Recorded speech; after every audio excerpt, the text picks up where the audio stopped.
Hello everyone, my self Vikram Singh and स्वागत है आपका आपके अपने यूट्यूब चैनल इट्स 021 में। लास्ट लेक्चर में अपन ने देखा था structure of flower and introduction of this chapter. पर आज अपन पढ़ेंगे pre fertilization structure and events. NCERT का लगभग ये सबसे बड़ा टॉपिक है, तो आज अपन इसको पढ़ेंगे। जैसा कि अपन ने पहले पढ़ रखा है कि सेक्सुअल रिप्रोडक्शन में वेरियस इवेंट्स होते हैं। फर्टिलाइजेशन मतलब fusion of male and female gamete, उसके पहले के इवेंट प्री फर्टिलाइजेशन इवेंट और बाद के इवेंट पोस्ट फर्टिलाइजेशन इवेंट। तो आज अपन पढ़ेंगे pre fertilization structure and events. Initially एक प्लांट की ग्रोथ एंड डेवलपमेंट डिपेंड करती है कुछ टिश्यूज पे, जिसको अपन बोलते हैं प्राइमरी मेरिस्टेमेटिक टिश्यू। अगर ये टिश्यू प्लांट की रूट के अंदर प्रेजेंट होता है तो उसको बोलते हैं रूट एपिकल मेरिस्टेम। अगर ये टिश्यू प्लांट के शूट में प्रेजेंट होता है तो उसको बोलते हैं शूट एपिकल मेरिस्टेम। इसी मेरिस्टेमेटिक टिश्यू की कुछ सेल बना देती है आपके फ्लोरल मेरिस्टेम, जो आगे जाके फ्लावर को बनाता है। तो ये कैसे बनाता है, पूरा प्रोसेस जानते हैं इस वीडियो लेक्चर के अंदर। इनिशियली क्या होता है, फ्लोरल मेरिस्टेम के अंदर कुछ हार्मोनल चेंजेस आते हैं, जिस कारण उसके अंदर स्ट्रक्चरल चेंजेस भी आ जाते हैं और इस फ्लोरल मेरिस्टेम की सेल्स के अंदर डिफ्रेंशिएशन होने लग जाता है और एक ऐसी स्ट्रक्चर बना देता है जिसको अपन बोलते हैं फ्लोरल प्रीमोडिया। ये फ्लोरल प्रीमोडिया आगे जाके इनफ्लोरोसेंस को बना देती है और इनफ्लोरोसेंस का मतलब होता है गुच्छा, जिसके अंदर होती है आपके कली, फ्लावर की बड। ये बड आगे जाके कन्वर्ट हो जाती है फ्लावर के अंदर और ये फ्लावर कंटेन करता है androecium male sex organs and gynoecium female sex organs. अब बात करते हैं आपकी pre fertilization structure plus event की सबसे फर्स्ट सब हेडिंग, जिसका नाम है stamen, microsporangium and pollen grains. ये कलेक्टिवली आपके आते हैं एंड्रोशियम के अंदर। एंड्रोशियम क्या होता है? एंड्रोशियम होता है आपके male reproductive part of angiosperm. अगर बात करें स्टेमन की, तो स्टेमन के अंदर सबसे ऊपर वाला पार्ट होता है एंथर, जो कि होगा आपके बाइलोब्ड और डाइथीकस। कैसे होगा वो अपन समझेंगे 3D सेक्शन ऑफ एंथर के अंदर। एंथर के जस्ट नीचे आपके प्रेजेंट होता है फिलामेंट। फिलामेंट कैसा होता है? डंडे जैसा स्ट्रक्चर होता है, लॉन्ग स्टॉक लाइक स्ट्रक्चर होता है। और फिलामेंट के एंड पार्ट को बोलते हैं प्रोक्सिमल एंड ऑफ फिलामेंट, जो कि अटैच्ड होगा आपके या तो थैलेमस मतलब बेसल पार्ट या फिर ओरिजिन ऑफ पेटल्स। ये पेटल्स जहां से बनना स्टार्ट होते हैं, ओरिजिनेट होना स्टार्ट होते हैं, वहां से ये अटैच्ड होता है। और अगर मैं इस एंथर को ऐसे वर्टिकली लेके अगर ब्लेड से कट करूं तो मुझे उसका टीएच मिलेगा, ट्रांसफर सेक्शन, कुछ इस तरीके से। अगर बात करें 3D सेक्शन ऑफ एंथर की, तो अपन ने पढ़ा था कि एंथर जो होता है वो बाइलोब्ड और डाइथीकस होता है। अगर इसको ध्यान से देखें तो ये स्ट्रक्चर आपको देखने को मिलेगा 3D सेक्शन के अंदर। एक लोब ये वाला, दूसरा लोब ये वाला, तो बाइलोब्ड, और हर एक लोब के अंदर एक थीका ये, दूसरा थीका ये, डाइथीकस, ये थीका ये थीका, डाइथीकस। तो बाइलोब्ड और डाइथीकस ये हो जाएगा आपके एंथर। और इस थीका के अंदर एक थैली होती है। अगर उस थैली के अंदर माइक्रोस्पोर्स प्रेजेंट है तो उस थैली को बोलेंगे अपन माइक्रोस्पोरेंजियम। और ये माइक्रोस्पोर्स अगर मियोसिस करते हैं तो बना देंगे पोलन ग्रेन्स। ठीक है, तो उस थैली को अपन क्या बोलेंगे? पोलन सेक। अगर बात करें लाइन ऑफ डेहिसेंस की, तो डेहिसेंस का मीन होता है फटना। ये फटेगी क्यों? क्योंकि माइक्रोस्पोर्स की क्वांटिटी होती है 250 और अपन को पता है जब कोई सेल मियोसिस करती है तो 4 डॉटर सेल बनती है। तो 250 इंटू 4 1000, तो 1000 यहाँ, 1000 यहाँ, 1000 यहाँ, 1000 यहाँ, तो अप्रोक्सीमेटली 4000। ये 4000 जो पोलन ग्रेन्स होंगे वो लाइन ऑफ डेहिसेंस को अंदर से बाहर की तरफ ऐसे पुश करेंगे। जब पुश करेंगे तो ये लाइन ऑफ डेहिसेंस फट जाएगी और पोलन ग्रेन्स जो होगा वो इन्वॉल्वमेंट में रिलीज हो जाएगा और कहां पहुंच जाएगा? फीमेल गेमेट के पास थ्रू द पॉलिनेशन। बीच में यहाँ पे आपके कनेक्टिव प्रेजेंट होता है और नीचे की साइड आपके फिलामेंट है। एंड अगर इसके अंदर अगर इसकी स्ट्रक्चर देखें तो ये टेट्रागोनल स्ट्रक्चर शो करता है, टेट्रागोनल ज्योमेट्री। और इसके हर एक कोने पर, इस टेट्रागोनल स्ट्रक्चर के हर एक कोने पर आपके प्रेजेंट होगा माइक्रोस्पोरेंजियम। तो अब तक अपन ने पढ़ा था फर्स्ट सब हेडिंग के अंदर स्टेमन के बारे में और 3D सेक्शन ऑफ एंथर के बारे में, और उस 3D सेक्शन ऑफ एंथर के अंदर अपन ने माइक्रोस्पोरेंजियम के बारे में भी पढ़ा था। अब हम उस माइक्रोस्पोरेंजियम के स्ट्रक्चर को थोड़ा और डिटेल में जानेंगे। तो जो माइक्रोस्पोरेंजियम है आपके, वो हर एक थीका में प्रेजेंट होता है। अगर ये टेट्रागोनल स्ट्रक्चर होता है तो उसके हर एक कोने पर, हर एक कॉर्नर पर माइक्रोस्पोरेंजियम प्रेजेंट होगा। ये जो माइक्रोस्पोरेंजियम है ये नीयरली सर्कुलर होता है और ये आउटलाइंड होता है 4 डिफरेंट काइंड ऑफ लेयर से। जो सबसे बाहर की लेयर होती है वो होती है आपके एपिडर्मिस, और एपिडर्मिस के जस्ट अंदर होती है आपके एंडोथीशियम, देन आपके मिडल लेयर होती है। मिडल लेयर को कोई नाम इसलिए नहीं दे रखा है क्योंकि इसके अंदर मल्टीपल लेयर्स होती है, बहुत सारी लेयर्स मिलके मिडल लेयर बनाती है। उसके बाद आती है आपके इनर मोस्ट लेयर जो कि होती है आपके टेपेटम। ये आपके माइक्रोस्पोरेंजियम को सबसे अंदर की तरफ कवर करती है, और ये माइक्रोस्पोरेंजियम के अंदर प्रेजेंट डेवलपिंग पोलन ग्रेन्स को न्यूट्रिशन भी प्रोवाइड करवाती है, क्योंकि इसके अंदर टेपेटम के अंदर डेंस साइटोप्लाज्म प्रेजेंट होता है। डेंस साइटोप्लाज्म का मतलब है इसके अंदर फूड मटेरियल भर भर के होता है, और साथ ही इसके अंदर एक से ज्यादा न्यूक्लियस भी प्रेजेंट होते हैं। किसके अंदर? टेपेटम के अंदर। तो अगर टेपेटम का काम है न्यूट्रिशन, तो बची हुई 3 लेयर्स का काम होता है प्रोटेक्शन देना। किसको? इन डेवलपिंग पोलन ग्रेन्स को। इस माइक्रोस्पोरेंजियम के अंदर कुछ टिश्यू भी प्रेजेंट होते हैं जिसको बोलते हैं स्पोरोजीनस टिश्यू, और टिश्यू जो होते हैं वो सेल्स से मिलकर बने होते हैं। तो इनकी जो सेल होती है वो होती है आपके होमोजीनस सेल्स। इन होमोजीनस सेल्स को अपन बोलते हैं एमएमसी या पीएमसी, माइक्रोस्पोर मदर सेल या पोलन मदर सेल। अगर ये पोलन मदर सेल है तो ये आगे जाके आपके पोलन ग्रेन्स बनाते हैं।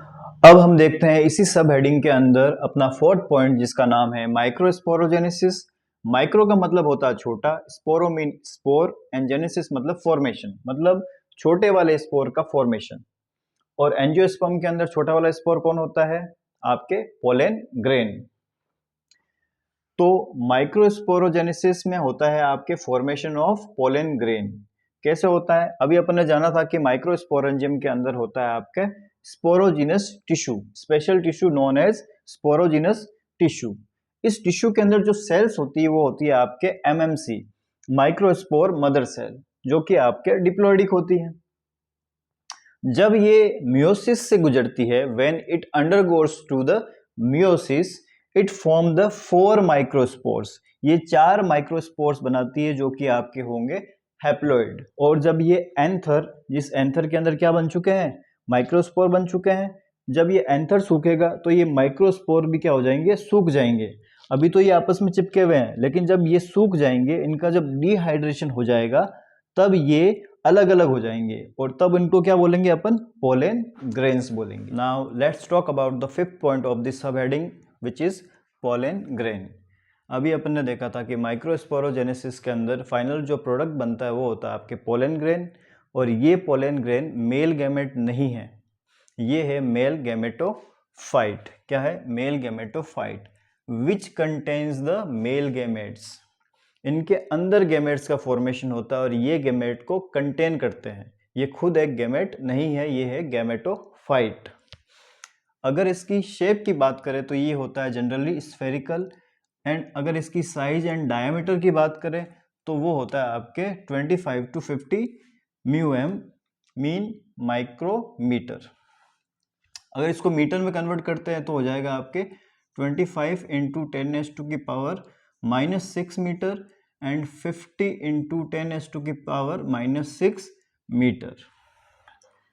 अब बात करते हैं स्ट्रक्चर ऑफ पोलन ग्रेन के बारे में। तो पोलन ग्रेन जो होता है वो स्फेरिकल शेप का होता है, और इसकी जो इनर मोस्ट लेयर होती है वो होती है आपके प्लाज्मा मेम्ब्रेन या सेल मेम्ब्रेन की, और इस सेल मेम्ब्रेन को कंटिन्यूसली जो सराउंड करती है उसको बोलते हैं एंटाइन, एंटाइन आपकी बनी हुई होती है सेलुलोज और पैक्टिन की। पैक्टिन को अपन फ्रक्टोज भी बोल सकते हैं, ठीक है। इस एंटाइन को नॉन कंटिन्यूसली जो सराउंड करता है वो है आपके एक्साइन। एक्साइन बनी हुई होती है स्पोरोपोलेनिन की। जो स्पोरोपोलेनिन होता है वो मोस्ट रेजिस्टेंट वाला कंपाउंड होता है, जो कि ना एसिड, ना एल्कली, ना एंजाइम से डिग्रेड होगा। सपोज करो अगर ये पोलन ग्रेन जमीन में धंस जाता है या फिर किसी डॉग के मुंह में फंस जाता है, तो मुंह में होगा एंजाइम और जमीन के अंदर क्या हो सकता है आपके एसिड, एल्कली, कुछ भी हो सकता है। तो उससे अगर ये डिग्रेड हो गया तो इसके अंदर के गैमेट्स भी डिग्रेड हो जाएंगे, मतलब डिस्ट्रॉय हो जाएंगे। तो क्या फर्टिलाइजेशन होगा, न्यू स्पीसीज का जनरेशन होगा, फ्रूट्स बनेंगे, फ्लावर्स बनेंगे? नहीं। अब बात करते हैं इसके इंटरनल स्ट्रक्चर के बारे में, जिसके अंदर जो बड़ी सी सेल होती है उसको बोलते हैं वेजिटेटिव सेल, और उसके अंदर होता है आपके इर्रेगुलर न्यूक्लियस। एंड इसके नीचे प्रेजेंट होती है छोटी सेल जिसको बोलते हैं जनरेटिव सेल, और उसके अंदर प्रेजेंट होता है स्प्लिंडल न्यूक्लियस। जी फॉर जेनरेटिव, तो ये बनाती है G1 एंड G2, जनरेशन करती है G1 एंड G2 गैमेट्स का। ये दो गैमेट्स क्यों और क्यों बने, किस वजह से बने, वो हम पढ़ेंगे डबल फर्टिलाइजेशन के अंदर, ठीक है। जो ये वेजिटेटिव सेल होती है उसके अंदर होता है डेंस साइटोप्लाज्म, मींस इसके अंदर बहुत अधिक मात्रा में लार्ज क्वांटिटी के अंदर फूड मटेरियल होता है, और वो फूड मटेरियल यूज्ड होता है आपके पोलन ट्यूब के फॉर्मेशन में। तो पोलन ट्यूब को निकलने के लिए जो रास्ता मिलता है वो होता है जर्म पोर का, जहां पर स्पोरोपोलेनिन प्रेजेंट नहीं होती है। और अपन को पता है कि पोलन ट्यूब इस G1 एंड G2 को आपके पहुंचा देगी एग के पास में, ठीक है। अगर यहाँ पे भी स्पोरोपोलेनिन कवर्ड होगी तो ये G1 G2 बाहर तो निकल ही नहीं पाएंगे, ठीक है। तो ये जो जर्म पोर होता है आपके प्रेजेंट होता है इस गैमेटोफाइट के अंदर। चलो एक बार फिर से समझते हैं इस पोलन ग्रेन के स्ट्रक्चर को रफली। इनर मोस्ट हो जाएगी आपके प्लाज्मा मेम्ब्रेन, और उसको कंटिन्यूसली सराउंड करेगी आपके एंटाइन, जो बनी होगी सेलुलोज प्लस पैक्टिन की, और इसको नॉन कंटिन्यूस वे में सराउंड करेगी एक्साइन, जो कि बनी हुई होगी आपके स्पोरोपोलेनिन की। इसके अंदर जो बड़ी सी सेल होगी वो होगी आपके वेजिटेटिव सेल, जिसके अंदर इर्रेगुलर न्यूक्लियस होगा, और इसके नीचे होगी आपके जनरेटिव सेल जिसके अंदर स्पिंडल न्यूक्लियस होगा, ठीक है। इसके अंदर होगा आपके डेंस साइटोप्लाज्म, और डेंस साइटोप्लाज्म के होने के कारण, फूड मटेरियल के होने के कारण यहाँ से अराइज होगी आपके पोलन ट्यूब, जिसको रास्ता देगा जर्म पोर। जर्म पोर के ऊपर क्या होती है आपके स्पोरोपोलेनिन की लेयर नहीं होती है, और इस पोलन ट्यूब के थ्रू ही जो जनरेटिव सेल गैमेट बनाएगी G1 एंड G2, वो इस पोलन ट्यूब के थ्रू ही पहुंचेंगे आपके एग के पास, और वहां जाके करेंगे आपके फर्टिलाइजेशन। अब बात करते हैं पोलन ग्रेन से रिलेटेड कुछ स्पेशल पॉइंट्स के बारे में। फर्स्ट पॉइंट है आपका पोलन ग्रेन्स में cause allergies and bronchial application like asthma and bronchitis. Pollen grain जो होते हैं कुछ ह्यूमंस को एलर्जीज दे सकते हैं और रेस्पिरेटरी ट्रैक्ट रिलेटेड डिजीज दे सकते हैं, लाइक अस्थमा हो गया, ब्रोंकाइटिस हो गया। तो ये क्या होता है, क्रोनिक डिजीज होती है, बहुत लंबे टाइम तक ये चलती रहती है, ठीक है। Then pollen tablets and syrups are rich in nutritions, mean pollen tablet से सिरप भी बनती है और टेबलेट्स भी बनती है, जो कि स्पोर्ट्स पर्सन और एथलीट्स यूज करते हैं एज अ हेल्थ सप्लीमेंट, ठीक है। और मोस्टली यूके और यूएस में इनका यूज होता है। Then pollen grains viability depends upon prevailing temperature, humidity and species. Prevailing temperature mean आसपास का टेम्परेचर कितना है। क्या बोल रहे हैं अपन, पोलन ग्रेन्स की वायबिलिटी मतलब उसका सर्वाइवल का चांसेस किस पर डिपेंड करेगा, प्रीवाइलिंग टेम्परेचर, आसपास का टेम्परेचर, ह्यूमिडिटी कितनी है, और किस स्पीसीज का वो पोलन ग्रेन है। लाइक राइस एंड व्हीट जो होते हैं उनके पोलन ग्रेन 30 मिनट तक ही सर्वाइव कर सकते हैं, लेकिन Rosaceae, Leguminosae and Solanaceae, in family के प्लांट्स जो होते हैं वो कई महीनों तक जो है सर्वाइव कर सकते हैं, ठीक है। Then pollen grains could be stored at -196 degree Celsius in liquid nitrogen. तो लिक्विड नाइट्रोजन के अंदर -196 डिग्री सेल्सियस पर इनको स्टोर भी कर सकते हैं ताकि फ्यूचर में इनका यूज कर सके, उस प्लांट की स्टडी कर सके और इनको ग्रोथ करवा। नेक्स्ट पॉइंट है, in 60% angiosperms pollen shed at 2 cell stage. इसका मतलब है कि 60% एंजियोस्पर्म में पोलन ग्रेन एंथर से जब रिलीज होता है तब उसके अंदर 2 सेल्स होती है। कौन कौन सी? Vegetative cell and generative cell. But in 40% angiosperm pollen shed at 3 cell stage. कैसे? एक तो हो जाएगी आपके वेजिटेटिव सेल, बट यहाँ पे जनरेटिव सेल माइटोसिस करके G1 एंड G2 दो मेल गैमेट भी बना देगी। तो एक वेजिटेटिव सेल, एक G1, एक G2, टोटल हो जाएगी आपके 3 सेल्स।